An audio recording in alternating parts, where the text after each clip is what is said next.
Hey guys, this is Andrew from xearktech coming at you with the news on the iOS 5.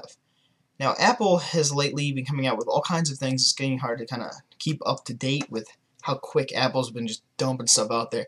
And that's great. That's amazing that Apple is making huge moves. They haven't really done a whole lot lately, but now they're just punching out everybody and they're just coming in with everything they got and dumping it on the table, and they're doing really good. A couple of things on the new iOS 5 is I have a little notepad up here just to remind me of a couple of things. So I'm looking away. Alright, so there's the notifications at the top. When you're in your iPhone, iPad, iTouch, whatever, there's a blue box that pops up and says Twitter update, and it's annoying. I've never really liked it, but I never really saw a problem with it. But now they're saying, and it would interrupt your app or whatever you were doing. Now, no longer does that. The very top of the screen, this little thing will just flip over, say tweet from whoever or whatever the notification is, and then flip back over, never stopping your thing. Then you can go up to the top, put your thumb up there or whatever, slide down, the whole app minimizes, your whole notification thing dumps down and shows you every notification that you've had in the last however long. And you can click directly on it, boom, it takes you right to that app. That's convenient. Also, there's notifications on the lock screen now. So when you come back, it'll show you, tweet from whoever, text from whoever. And you know how you slide to unlock? What you can do now is you go up to that notification, hit it, slide to unlock from that notification. It opens up directly to that wherever that notification came from. Via Twitter, text, whatever. Alright, another new thing is I'm looking over here to remind myself of the Reminder app. Kind of a to-do list kind of deal. Now that one's kind of cool because they have just integrated in the locations-based reminders. It can be, because, assuming you have the iPhone, I believe this is what this one's mainly meant for. You're walking around, or you got your device, the iPhone or possibly the iPad with 3G. You get to a place. It knows where you are. And that was kind of a little stink that Apple was getting for a while, that they know where you are. It's meant for this kind of stuff. So say, when you get to Taco Bell, you're going to start tweeting because you're going to get lunch there. Okay, well, you make a little reminder that when I go to Taco Bell, I need to start tweeting. And you get to Taco Bell, well, you forgot about it. Well, your little device goes, ba-da-ba-doop, you're at Taco Bell, start tweeting, my friend. And it's that nice. It just tells you when, and you can also have it that when you leave a location, it will remind you to do something. So it could be, after I leave school today, I'm going to go to the mall and buy a Lion, which is the new operating system coming out if you don't get the reference. And boom, it will tell you right then and there, as soon as you leave school, ba-da-ba-boop, go to the mall and buy a Lion. It's just that cool.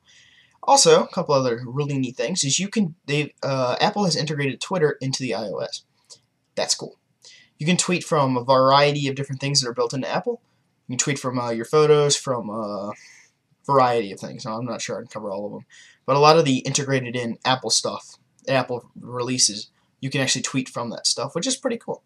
Also, something that I'm really excited for is with Safari. The one problem I've always had with the iOS Safari is there's no tabs. You have to go up and click that little double square thing. It opens up, and you got all your stuff laid out. You have to close a window, open up a new one. It's annoying. Now, there's tabs. You can go up and click it, move it over, slide your tabs around, change the order. It's just like you're using a web browser. Very, very cool. Something I didn't put on the list, but that I got here, but there is the new thing where they're making it where you don't need a computer to make one of these work. You can now set it up without a computer, which is nice, because when I got mine, I was in the car playing with it. All I could get was a black screen with an Apple logo and a little plug going up to it. I couldn't do anything with it. I had to get home and mess with it, and I had to plug it in, and it was doing all the updates, and it was annoying. Now you can set it up from your iPad or iPhone or whatever. Very nice. You don't have to mess with that kind of stuff anymore. Something I forgot, but I mentioned it anyway. Alright, camera on the lock screen. I believe this is meant more for the iPhone, possibly the iPad too, but more for the iPhone. Now, something's happening real quick. Before you pull out your phone, you have to unlock it, find wherever your camera thing is, hit it, wait for that to open, then you had to hit this little button on the screen to go ahead and take the picture. It worked. It worked well. but it could be better. Now, when you pull the phone out, there's a camera, you hit the home button or whatever just to get the screen to come on. You can hit there's a little button on it now, on the lock screen next to the slide. There's a camera. Click it, it immediately unlocks it and puts you into the camera app. Something I might have a little concern with, you might hit that by accident. If you turn your device on by accident, now you only have to hit it once instead of sliding across. I don't know. But it's a neat thing, it's quick, and you don't have to hit that little button on the screen anymore. You can hit the volume button, take a picture. That I really like. Alright, next thing, edit from the iDevice. That's cool. Pop up, do you take your picture with your iPhone? And, alright, the picture wasn't too amazing. There's red eye remover, and photo enhancement. And you can crop the video, or the picture. Zoom in and out, all that stuff. That's cool. The split keyboard. This is really nice for the iPad. Looking at this, it's a little hard to sit here. I normally have it laid down like that and I type normally, but you're walking or doing whatever. It's hard to really hit the stuff. Now you can hit the screen like this, split the thing apart, keyboard split in half. That's really cool and much easier to use.